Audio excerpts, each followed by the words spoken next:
Welcome to the Reply Loop, your weekly dose of all things property management. I'm your host, Colin Stewart, and each week we're going to dive into the latest trends, strategies, and stories shaping the property management world. Whether you're a seasoned professional or just getting started, we're here to help provide insights, expert interviews, and practical tips to help you navigate the ever-evolving landscape of property management.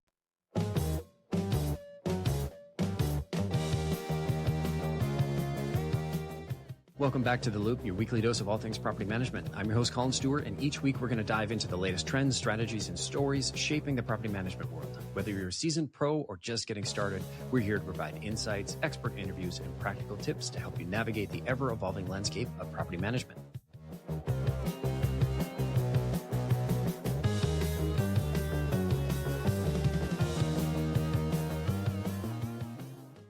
I'm your host, Colin Stewart, and today I'm joined by Noel Pulanco. He's the co-owner of Yes Virtual and broker at HomeQuick, and we're going to talk about how to find and keep great tenants. Noel, welcome to the show. Thanks. Pleasure to be here. Happy to chat with you. So when it comes to finding great tenants, I think the finding and keeping, obviously it starts with finding. If you're sourcing in the wrong spots, I imagine it makes your job down the road a little bit harder. So I'd love to start with, talk to me about how you source applicants. At least for us, all of our 99% of our applications are coming in from ads that they're seeing online for our properties. We still use yard signs. Some people have gotten away from yard signs, but yard signs still work. They can call off our yard sign, send in their info, get a code, and go see the house right there. So I don't even talk to applicants generally until they've seen the property. And then my team is running their application. If it looks like they're potentially approvable, then that's when I start having a conversation with them. I auto deny.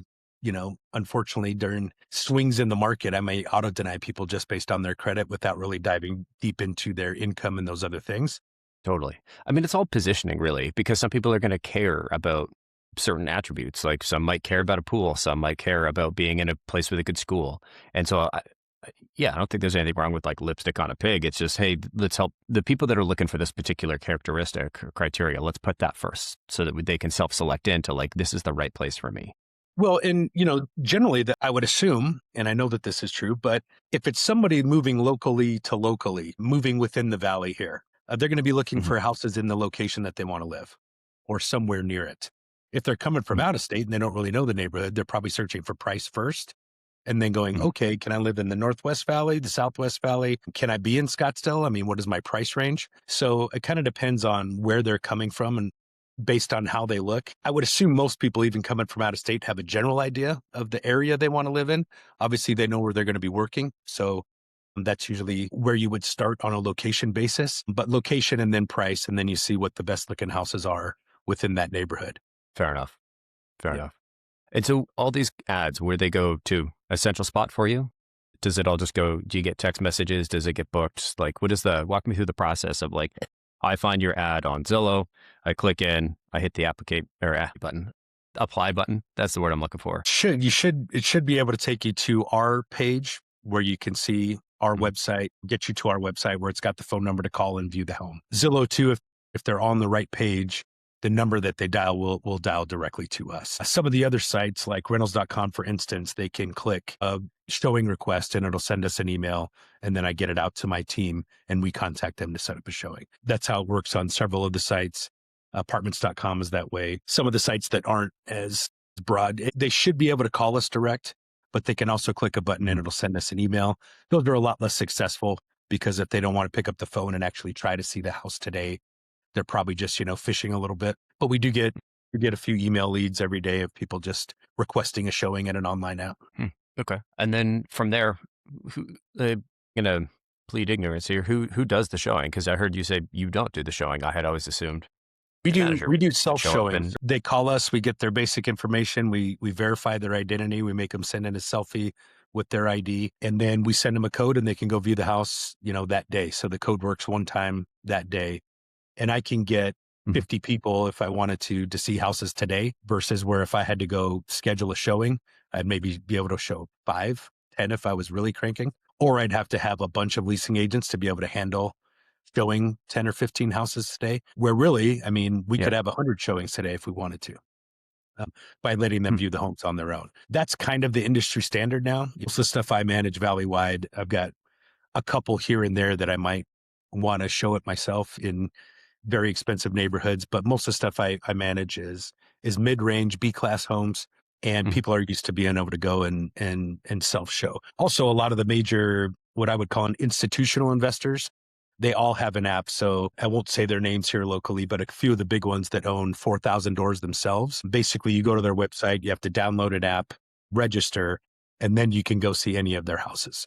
So we're basically doing that same thing just on a smaller scale. So we're Gotcha. doing it a little bit And more intimately where we're actually talking to them, getting their info. Where these other ones, you Mhm. basically put in your info and it'll send you a code per property. You can go see as many as you want today. That's wild. It's super interesting to me that you would just, all right, here's the code to the door. Go take a look. So it seems scary for a lot of people that aren't used to doing that.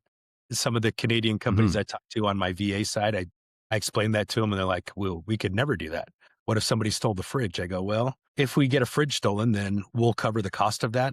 But again, that hasn't happened to us in, I can't even remember the last time. The worst thing that happens is they'll turn the air conditioning super low while they're looking at it in the summer, or they'll leave a door unlocked. Unfortunate incidents where the kids got to use the bathroom or something, and they leave the house without flushing, stuff like that. But I will tell you, my stuff that I list on the MLS, realtors are almost worse. They leave the back door unlocked. They'll turn the air down when they get there before their client will turn it back up. Realtors are fast and sloppy sometimes, and just as bad as, Mhm. somebody that we don't know going to see the house. But again, the speed that we're able to rent houses in and the amount of showings I'm able to do to help rent that house faster is so much more Mhm. valuable than the risk that people that aren't doing it, I always question. But there might be certain neighborhoods in certain cities where you just couldn't do it because it would be squatter situations or theft or damage. I mean, all of those things are possible. It's just not real Mhm. likely in the houses that I manage. I'm curious, from the moment that somebody finds your ad, how long does it take to actually go from that point to converted to, I'm gonna say converted to paid because I'm such a sales guy, but converted to like signed lease, moved in. It's pretty rare that we do it the same day, but we can. My Hmm. goal is to be fast enough that if somebody's qualified and has the money, we can move them in today. So let's say I'm a tenant and I'm actively shopping for a rental house. I should have my ducks in a row. I should have my ID ready to send to somebody, my pay stubs. I Hmm. should have a letter or at least my current landlord's contact information. That's the things I'm going to be looking for. So Hmm. the people that really scare me are the people that are like, I have to move tomorrow. Why do you have to move tomorrow? What's going on? Why did you not plan in Yeah. advance? Most people are looking 30 days out because they've got to give 30 days notice, but it can be Uh-huh. done. So we could move somebody in if they see the house that morning. I could get them in that afternoon, probably, but I want to make sure that I can see everything first. What does that process look like on your side? From they've applied, they've taken a look at the house. I guess yeah, walk me through that process. They see the ad, they uh, they ask to take a look at it. You give them a key, they take a look, and then they say, yeah, we wanna apply. Is that how I it used works? to take just a $500 hold money. When the market got much Mhm. more competitive, I started taking 1,000. So for $1,000, they can hold the house for up to 2 weeks, and then I've got to get the rest of the money. And so a lot of times we're letting people Is move in there? a couple of days early. So what is today? The 28th. If somebody's applying for a house right now, they're likely wanting to move in mid-April. So at least 2 weeks from now, if not even closer to the end of the month. So in this kind of market where it's taking longer to rent a home, I may take all of their move-in money from them, let's say Monday, which is almost the first, Mhm. and let them move in 2 weeks early, just because that's what the deal we negotiated.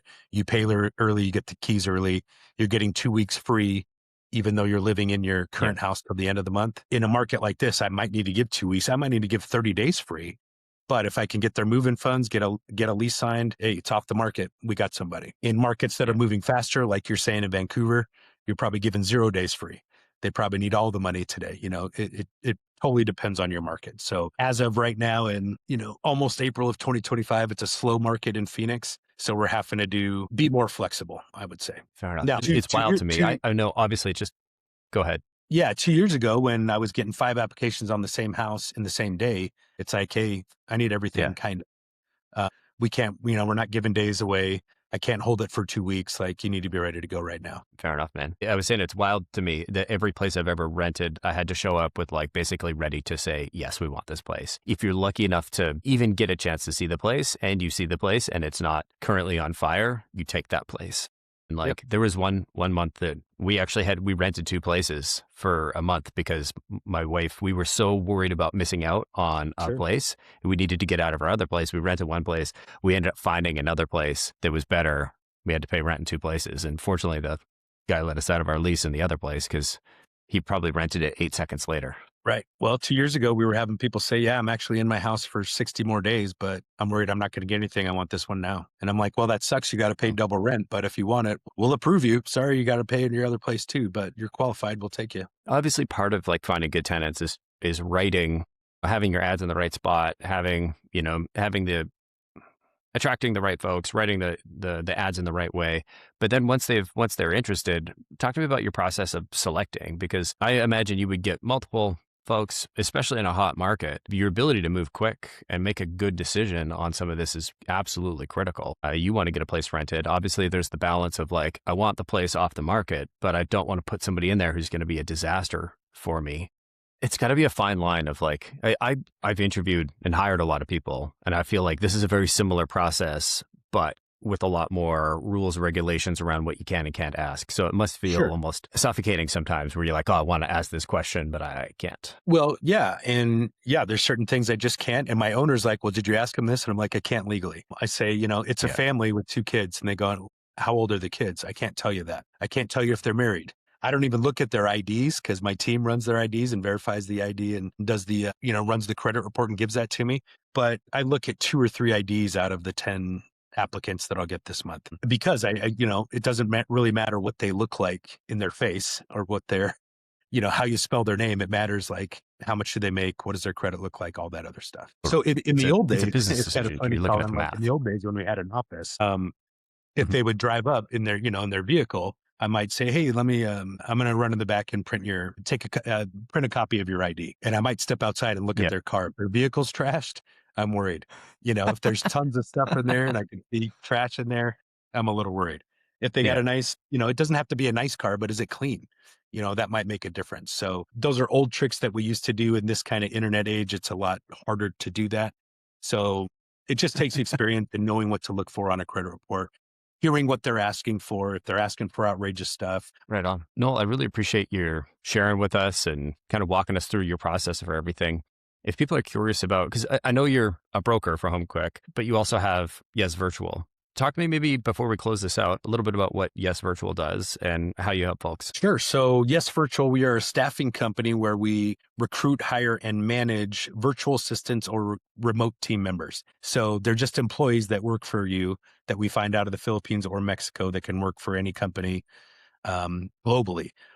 We've got a few Canadian clients, but most of our clients are in the States. 95% of our clients are property managers because we know how to train the processes and all of the major softwares that people use here in the States for property management. I had a big office, a big force of folks in Mexico, and I can attest that it's a great place to hire really smart, really intelligent folks. And it's also difficult to do it yourself. So Absolutely. I remember thinking before, yeah, I was like, oh, why don't I just go and look on, wherever, folks in Mexico find jobs. And I was like, I'll just post some job ads. I'm like, but I don't speak Spanish. So, makes and it the culture is challenging. different and the way they hired is different and the way you pay people is different and the way that cultural expectations are different. And so it's nice to have somebody be that middleman in between to say, we'll find you the right folks for this particular piece and that you'll do all the training. I think that's a fantastic niche you got there. Yeah, and the way that we do it, we call it a managed VA. So we do all their payroll.